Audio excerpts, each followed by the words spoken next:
Lighten up your Christmas shopping with great ideas from the K&B Christmas list. K&B has the lifelike Canadian pine Christmas tree 6 feet tall for just $24.99. The 140 chasing light set, clear or multicolored, is just $7.99 each. And the 1,000-count boxes of silver icicles are 4 for $1 at K&B. So ask for the Christmas list and lighten up your holidays at your convenient K&B drugstore, where season's greetings are personally yours. Hi, how are you? Well, I really have a special treat for you tonight. We're here at a tree farm with my friend Jean. Jean is really an expert when it comes to trees, to Christmas trees. And we have the pleasure today to be on his farm and visiting. And I'd like you to introduce him to you. Jean, come on in. Okay. How are you? Fine, how are you? Nice to see you. Good to see you. This is my friend Jean, and he is the proprietor of this wonderful place, and we'll show you his farm, and he'll tell you what to look for to find the perfect Christmas tree. You have the sound on? Okay. Well, Jean, this is really a treat to be out here in the country. It's so beautiful. And we're really lucky. It's not snowing, it's not blowing. Yeah, this morning I thought, oh my goodness, it's going to be terrible being out here. But it's beautiful. Well, it's nice today, this afternoon. Yeah. Jean, how long have you been selling Christmas trees? We've been selling trees for about 20 years.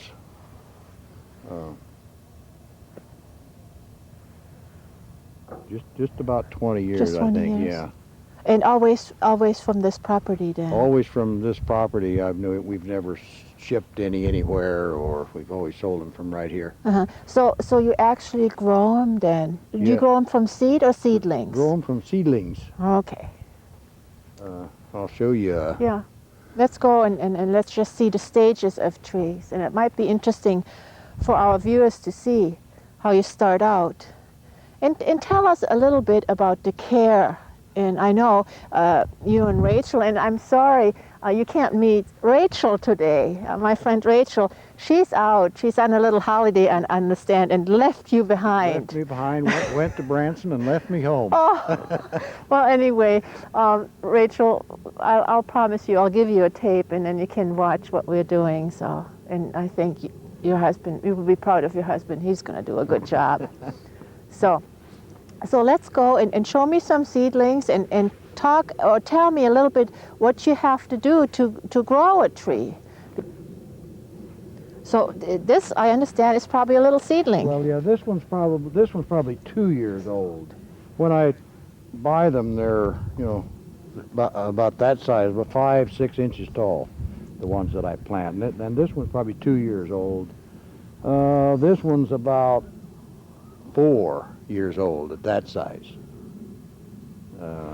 And that's probably 5, because once they get to that size, then they grow pretty fast. But it takes the time to get from there to there. Yeah. And what you do, fertilize them and trim them? I don't fertilize them. I don't water them. I set them out, and if it rains, they grow. If it doesn't rain, they die. So this is really an organic tree yeah. growing adventure. Oh, that's nice to know. So these are, well, you would say, maybe 5 years old? Yeah, those are 4, maybe 5 years old. And every year, this tree, I think we sheared this year. Once they get to be this height, then you start to shape the tree so it looks like a Christmas tree. Uh-huh. So you just kind of trim it. Each year, well, because it grew probably that tall. Yeah. So you have to cut about half of that off, and then you cut all the rest of the branches to fit the top. Yeah. And this is a Scotch pine. The little one here is a white pine. Okay. That tree there is a white pine. So long. The longer, softer needles, and I do have out here some spruce trees that are small. Uh-huh. They're not very large yet. Okay. Okay. Now we're here in your garage or shed, and it's quite nice and warm. My hands are getting pretty cold, and I didn't come prepared. I'm warm underneath, but my hands are cold. Now here's some tree stands that you have available for customers if they want to buy one, and it does have. It has a big bowl, and it has this stem in the middle that Yeah. really holds the tree. Let's take this, and can you see this? A really big peg or spike in the middle. So I don't think the tree will fall over with that. No, and I drill the tree, and it's actually a tapered bit that fits tight, so it fits tight on the peg. Yeah. When you set it on What there. a great idea. So not only will you get your tree here, you can get your tree stand, and you can get your tree drilled. That's a nice and we service. have sell bags So to that take the tree out of the house in. So. Yeah, great. And then also, you sell these bundles of greenery too. What is if you decorate your home and your house and the inside and outside of your house? That's great. So you can not only pick up your Christmas tree here, you can also pick up bundles of greenery, what is really nice.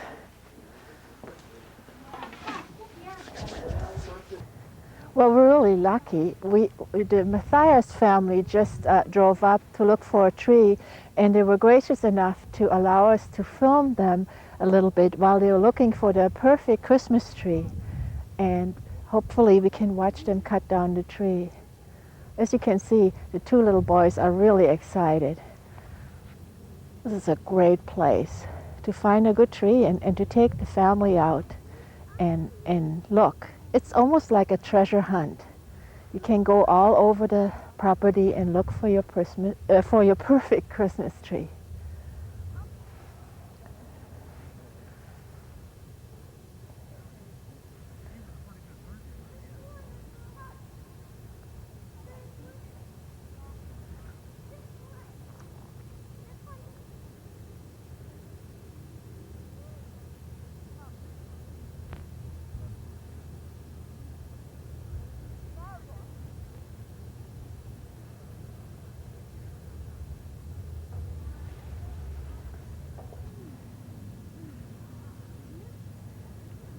There they are on their treasure hunt.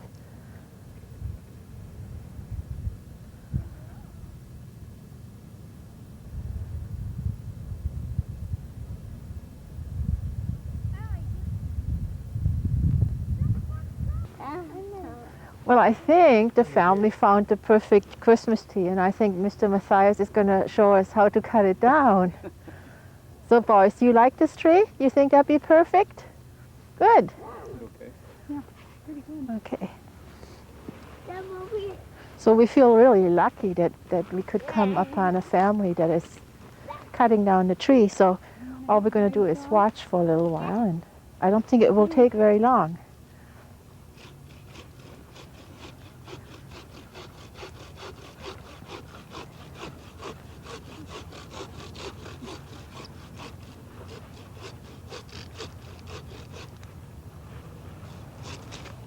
There it is. That was all. Perfect tree. Thank you for sharing that with us. And Merry Christmas to you. Thank you.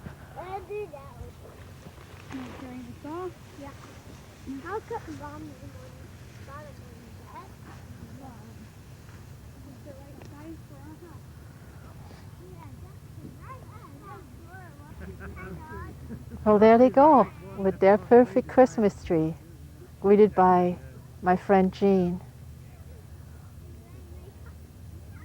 Little boy, I don't know if you noticed, but the little boy brought his own little plastic saw. So they seem to be joyous going home.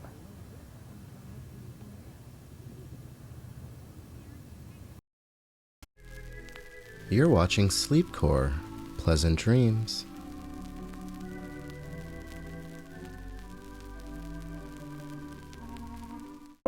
Sponsored by Scotch brand Magic Transparent Tape.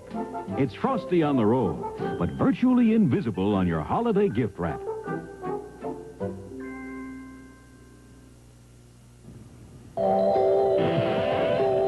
Season's greetings. I am the Invisible Man, You may be planning an old-fashioned Christmas as I am, but that doesn't mean you have to use old-fashioned cellophane tape. Note how shiny it looks on the gift wrap, while Scotch Magic transparent tape keeps packages pretty. It's virtually invisible. So do your own disappearing act with Scotch brand Magic transparent tape.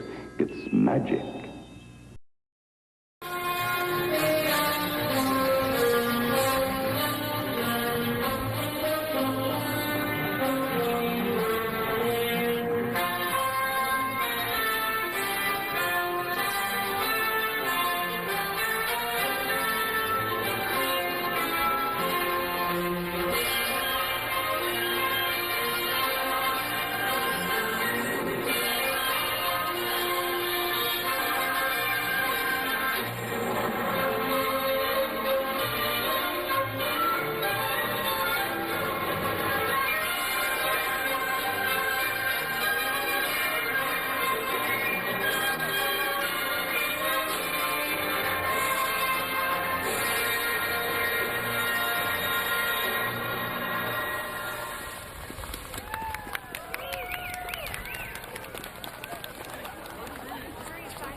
You're watching Sleepcore, media for insomnia.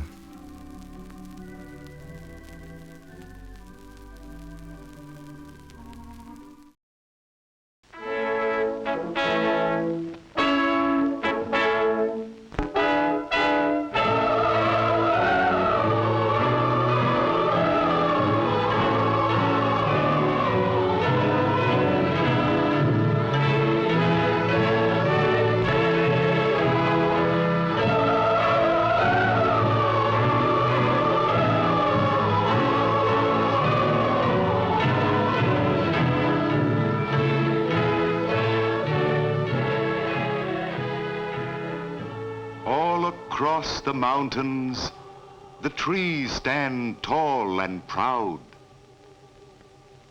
except for a lowly little one. He feels himself small and of no account as he thinks to himself,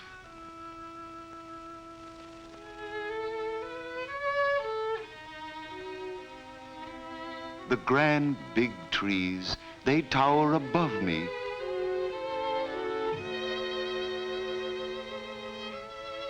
The grand big trees, they play with the winds. They reach up and speak with the heavens. They bathe their tops in the sunlight. They keep the sun from me and the falling snow.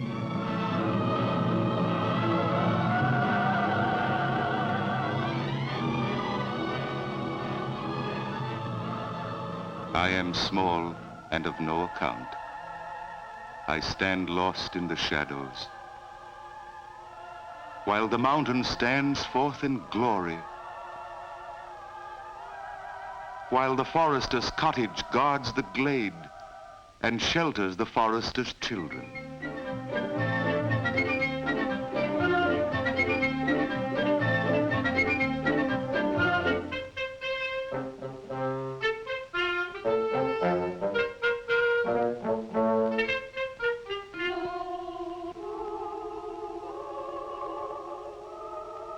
The forester's children, they will not notice me.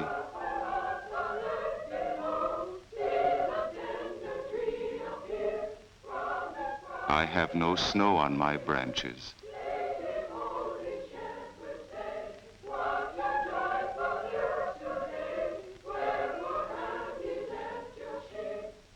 No snow on my branches.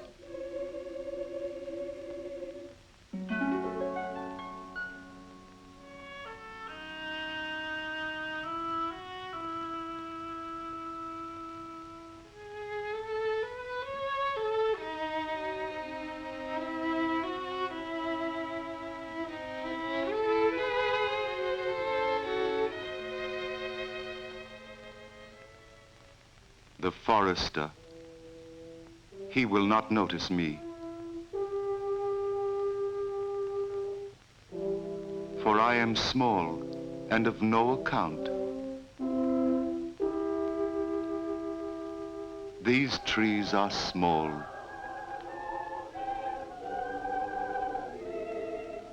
The forester laughs.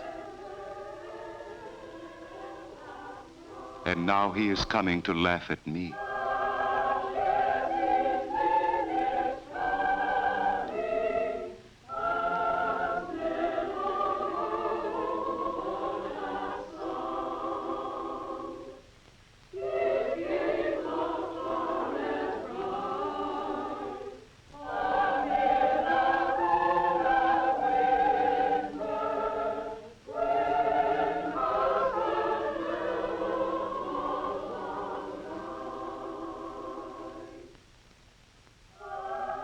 Why have those who like the big trees, the strong trees, the straight trees, why have they now come for me?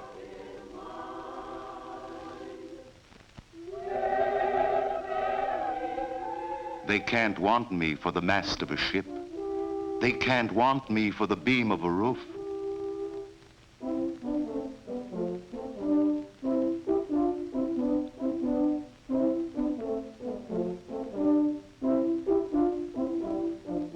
what is there left that I can be?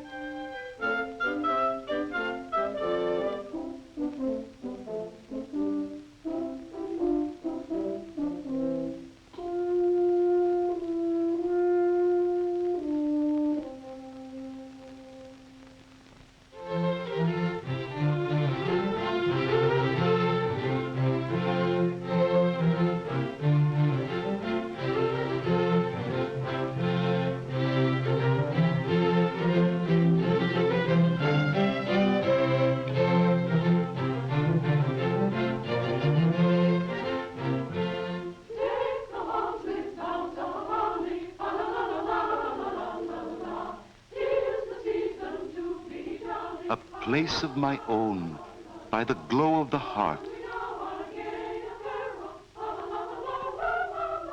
The warmth of the fire on my branches.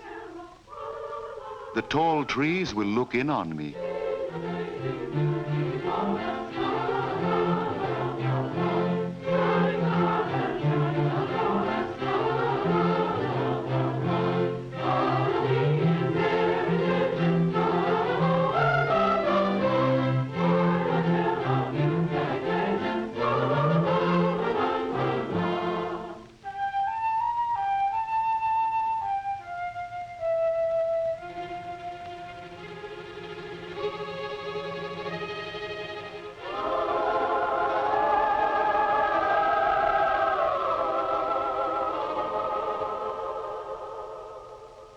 One by one, my boughs are made beautiful.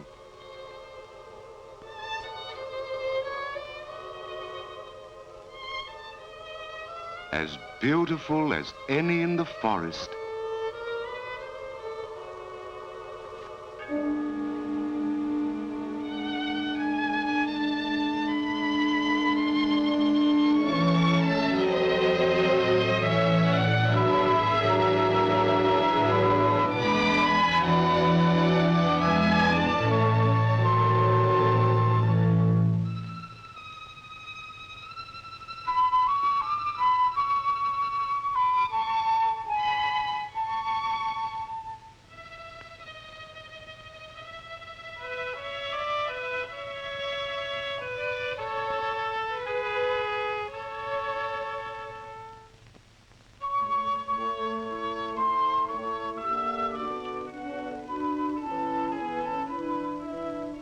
A star for my crown.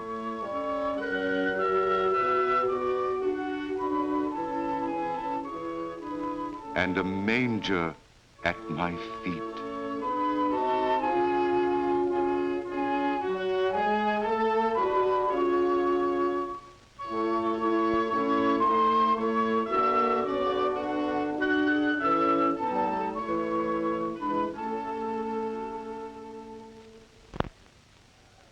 And so, as evening fell, the little tree knew at last that this was why he'd been sheltered in the greenwood and shaded from the sun.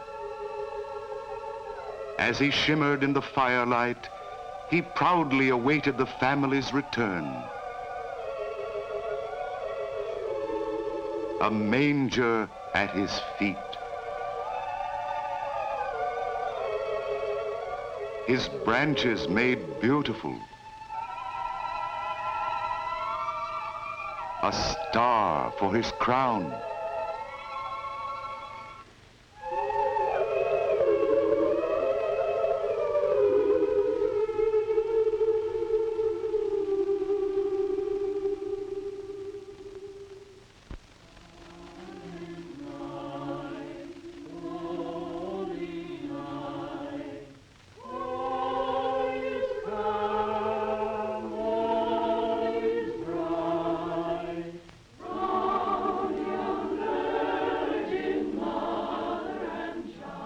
Now he knew that of all the forest, he had been chosen to bring joy to the world on the night before Christmas. Joy and love and peace on the night before Christmas.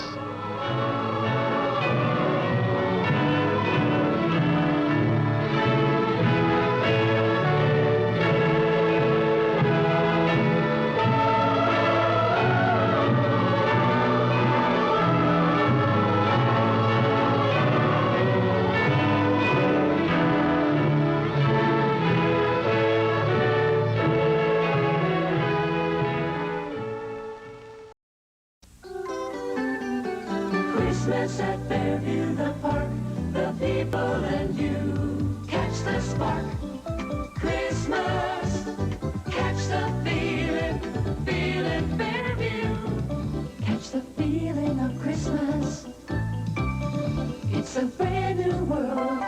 Catch the spark, catch the feeling.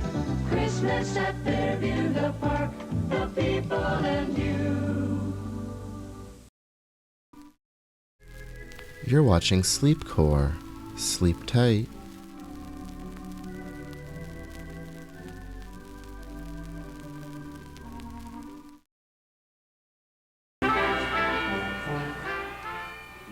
Well, one of the Christmases that is my favorite is one that I thought would be the worst in my life because I had just gone very broke for a lot of reasons. And I had two teenage boys with me, one my son and one friend of his back from boarding school. And we were in New York City in a big old apartment house, and I didn't know what to do for Christmas, how to buy a Christmas tree and still have enough money for Christmas dinner. But ingenuity began to surface, and my son came back with an old coat hanger, you know, one of those things that stands up like a standing lamp, and a lot of newspapers, and he and his friends started making a Christmas tree out of it with a paper that they twisted and turned and hung on this with strings all over the place. And then on that, they went out in the hall and started bringing in some packages that they had all wrapped in newspapers that they hooked all around it. And so when we were ready to open our presents, they gave me one present after another. I wondered what it could be. And they turned out to be one 1950s hat with a veil. Another one was a little hat with flowers on top of it. Another one was a beautiful little straw with cherries hanging on it. And I said, for heaven's sake, where did you get all of this? And they said, oh, we went out in the hall yesterday morning and we found it in a carton all being thrown out. And so we just thought you might like them. So a great time was had by all. I have a habit which I've been adhering to for 90 years, and that is to read at this time Charles Dickens' Christmas Carol. It is a story, as most of you know, of a horrid old man, a stingy one, who was reformed by having 3 ghosts visit him on Christmas Eve. And the ghost persuaded him to be a nice man and to go and help the poor.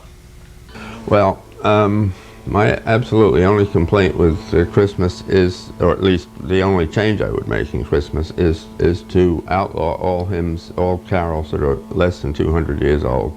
I have no complaints about the old ones, and every single new one gets on my nerves. Otherwise, I think hating Christmas is Bush League, except there are certain people who have an excuse, which is that they were hopelessly happy as children, and every year they're reminded of this. But otherwise, it is a child-centered day, and even if you have to rent a few kids, I think you really the pleasure you get is out of entertaining the kids, and indeed keeping them from getting bored, and from making them light up over, and they light up over just about anything you give them, fortunately, or at least they pretend to.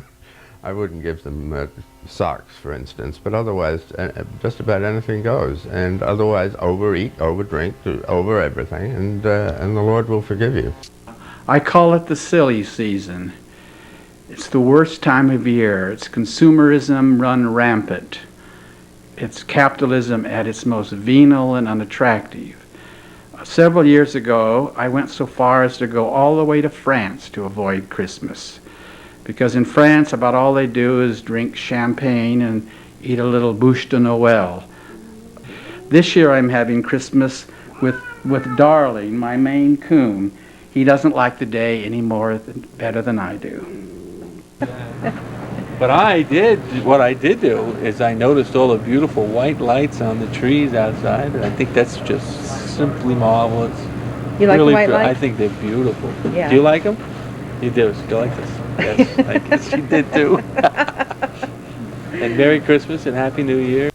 Christmas at our house really began on Christmas Eve with a traditional Polish meal called Wigilia, which was fish because it was a fast day, and in some ways it was a more exciting time around our house because we got to choose to open one present after dinner was over. But Wigilia itself consisted of foods that were traditionally Polish, but some of them that we didn't eat the rest of the year, like barley and mushrooms. My mother always tried to pass this off on me as some great dish, which I just, took a teaspoonful and passed it on. But the part about the presents was that they would all be wrapped, and this was after belief in Santa Claus was over, I guess, and you could choose one present. So my two brothers and I would shake those boxes and study them because you didn't want to have that one present be a scarf or a pair of boring gloves or something. You wanted it to be the thing you wanted most in life. But then my mother caught on to this, of course, very quickly, so she would wrap things in boxes that didn't suit the present, and so you might choose a big box and end up with about 3 boxes, one inside the other, like those Russian toys, and end up with indeed the dreaded pair of gloves. I think it's a wonderful time of the year, Christmas. These kids all have their toys and sleds, and if we get a little snow, everybody be very, very happy. And it's a good time that everybody get together and have a big feast and really enjoy themselves. And I think that there's nothing like Christmas, and everybody has a good time, and a lot of toys, a lot of kids, and everybody's happy. I suppose that for our family, the Christmas tree is the visual image of Christmas, and that's why we love it so. I remember on our honeymoon, my husband and I were in a ski place over Christmas, of all things, and fashioned a Christmas tree out of a lamp. Wasn't very good for reading, but then one doesn't do much reading on one's honeymoon, so it didn't make much difference. My favorite story, though, about Christmas trees is not my story. It belongs to a friend of mine, my best friend in Memphis, Tennessee, who brought up 3 little boys, she's just my age, but 3 little boys with just zilch money, no money at all. So it was always a big expenditure to buy a Christmas tree, and it was always a problem for her. Well, she solved the problem this way. She would take the kids to a Christmas tree lot, and she would say, boys, let's fan out, and we will find the worst Christmas tree in the place, the one that no one else will pick, the one that will never have a home this Christmas. And the boys would fan out, and they'd say, oh, look, Mom, here's one that doesn't have any branches in the back. And she'd say, well, that's a contender, but let's keep looking. And the other boy would come in and say, hey, Mom, there's one over there that all the pine needles seem almost dead. And she said, well, let's think about it. And then another child would come in and say, Mom, I found a little one in the back. It doesn't even have a top. And she says, that's the one. So she would take the worst Christmas tree out of the lot. She would get to the end of the lot, and usually the man at the payout table would say, just take it. You can have that one. But she always said, now that she has a wonderful house and buys a big Christmas tree every year, she still goes and gets the worst Christmas tree on the lot. It's a good way of saying Merry Christmas. I think Christmas is a great time of year. It's a lot of fun for me. I get to be Santa's helper and go around to everybody's house and give them gifts, and it's really wonderful to see their faces when they get things they didn't expect from people they haven't seen in a long time. And I think we should all extend the Christmas spirit and make Christmas resolutions to help even just one person throughout the year instead of just at this time of year. Merry Christmas, Happy New Year, and thanks to all my customers for making my job so great. When I was a very small boy, my parents and my brother and I lived in a small house down the street from the big house where my grandparents lived, my mother's parents. And we went up there for Sunday dinners every week, and on Christmas Eve we went up for the big Christmas party. And there were all kinds of people there. There were my 3 uncles and my cousins, and there were lots of maiden aunts, and there was a man named Dick Wolf who had grown up with my grandparents because he had been orphaned when he was a boy, and his family was there. And it was a sort of a big glorious event, and there would be a huge meal in the big dining room, and 15 or 20 people crowded around the table, and big roast beef and mashed potatoes, and everybody was having a good time and laughing and making jokes. And then after dinner, we would all go into the living room and sit around, crowd around, really. And the Christmas tree would be there, and there would be a fire in the fireplace, and everybody would be very excited because Santa Claus was about to come. And sure enough, the kids would be up and sort of looking around, waiting for Santa Claus, and then they'd hear a bell outside, sort of go tinkling around outside, and it would be at one window, and then it would be at the next window, and everybody would run over to see where Santa Claus was. And finally, he came in the door. And he had on his red suit and his boots and a big black belt and a hat and a beard and the whole works. It was Santa Claus. And he would go over to the Christmas tree and he'd get up the presents, and he knew everybody's name, and he'd walk around and he'd give everybody a present. And it was an immense thrill when you were a little boy to have this happen, to have Santa Claus right there in front of you giving you your present, knowing your name and asking you whether you'd been a good boy. And this went on until I was 5. And everything happened as before. We had the big dinner and Santa Claus came. But when Santa Claus came around to me this time and handed me a present, I noticed that his beard had slipped a little bit, and it was Grandpa. It was definitely Grandpa. And before, when we'd had these things, I used to get upset at the end because Santa Claus would disappear upstairs, and everybody would be making jokes and laughing, and they would crumple up all the wrapping paper and they would throw it at Santa Claus as he was going upstairs. And I used to get very upset at this. I didn't think you should throw things at Santa Claus. But when I noticed that it was Grandpa, it was like I had been let into a big, dark secret about adult life. And this time, when he went up the stairs, I crumpled up wrapping paper and I threw it at him too. Of course, after that, all the magic was gone.